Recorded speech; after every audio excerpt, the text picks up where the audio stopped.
সম্পৰ্কে কওকচোন। আচ্ছা, নমস্কাৰ। আজি হঠাৎ আমি আপোনালোকক মিট কৰাৰ এটা উদ্দেশ্য আছে।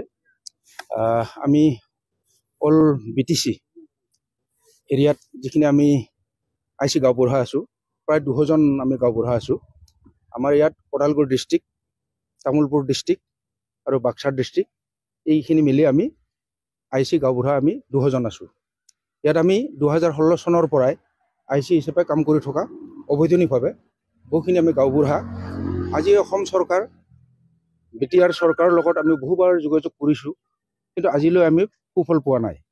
BTC চৰকাৰক আমি চিফ বৰ্তমান মুখ্য কাৰ্যবাহী সদস্য প্ৰমোদ বড়ো ছাৰকো আমি বহুবাৰ লগ কৰিছোঁ। লেণ্ড ৰেভিনিউ যিজন EM আছে তেখেতকো আমি বহুবাৰ লগ কৰিছোঁ, কিন্তু আমি সুফল পোৱা নাই। কিন্তু আজি আমি দেখিবলৈ পাইছোঁ অসম চৰকাৰে বা যিটো আমাৰ BTC চৰকাৰ, আমি যিবিলাক চাৰ্কুলাৰত আমি কাম কৰি আছোঁ গাঁওবুঢ়া হিচাপে, গাঁও প্ৰধান হিচাপে যিখিনি আমি কাম কৰি আছোঁ, আমি দেখিবলৈ পাইছোঁ আমাক বিভিন্ন কামত চৰকাৰৰ কাৰ্যসূচীত আমাক নিয়োজিত কৰি থৈছে। যেনে BLO আৰু বিভিন্ন চৰকাৰী আঁচনিত আমি চৰকাৰক আমি সহায় কৰি আছোঁ অফিচিয়েলি। কিন্তু আমি যদি আজিলৈ পাৰিতোষিকৰ পৰা আমি বঞ্চিত হৈছোঁ, ৰেগুলাৰৰ পৰা আমি বঞ্চিত হৈ আছোঁ। আজি আমি দেখিবলৈ পাইছে 200জন গাঁওবুঢ়াৰ ভিতৰত আমি যিখিনি আজি ইলেকশ্যনৰ সময়ত হওক বা বিভিন্ন চৰকাৰী কাম কাজত হওক, এইবিলাকত আমি দেখিবলৈ পাইছোঁ আমি যিখিনি কাম কৰি আছোঁ সেইটো আমি বিনা পইচাই আমি কাম কৰি আছোঁ। গতিকে আমি অসম চৰকাৰ তথা BTC চৰকাৰক আমি অনুৰোধ কৰিছোঁ, সত্যহতে আমি অনুৰোধ কৰিছোঁ তেওঁলোকক যে আপোনালোকে আমাক অতি সোনকালে, আমি গম পাইছোঁ ছেপ্টেম্বৰৰ ভিতৰত BTC ইলেকশ্যন হ'ব। ইলেকশ্যনৰ আগত যদি তেওঁলোকে আমাক নিয়মীয়াকৰণ নকৰে গাঁওবুঢ়া পদটো বা গাঁও প্ৰধান পদটো, গতিকে আমি ইয়াত বিভিন্ন কাৰ্যসূচী ল'বলৈ বাধ্য হ'ম। আমাৰ কাৰ্যসূচী বহুত আছে।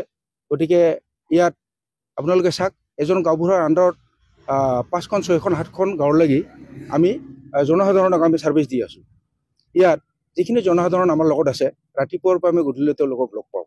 গতিকে এই মানুহখিনি আমাৰ সমৰ্থনতে আছে। গাঁওবুঢ়াসকলক তেওঁলোকে ভাল পায়।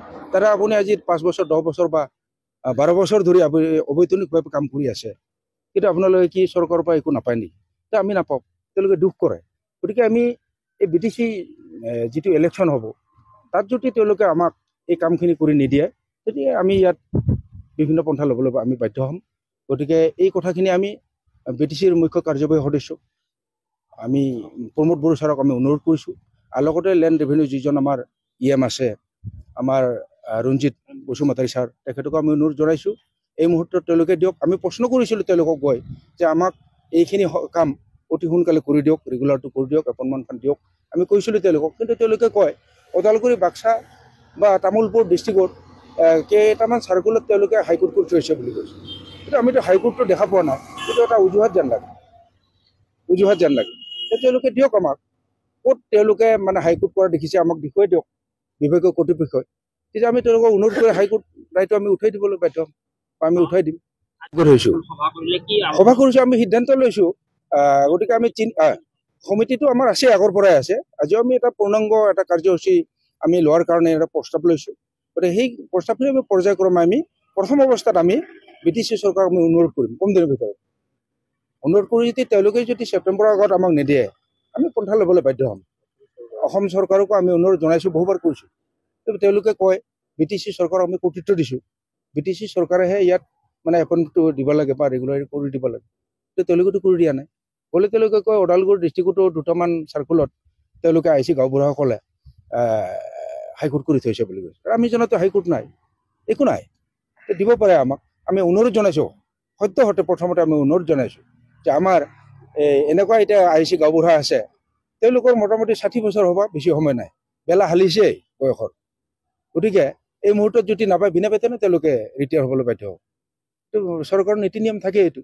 গতিকে তেওঁলোকে অতি সোনকালে যিখিনি IC গাঁওবুঢ়া আছে তেওঁলোকে ৰেগুলাৰ কৰি দিয়ক, পাৰিতোষিক দিয়ক, বিনা বেতনে কাম কৰি আছোঁ।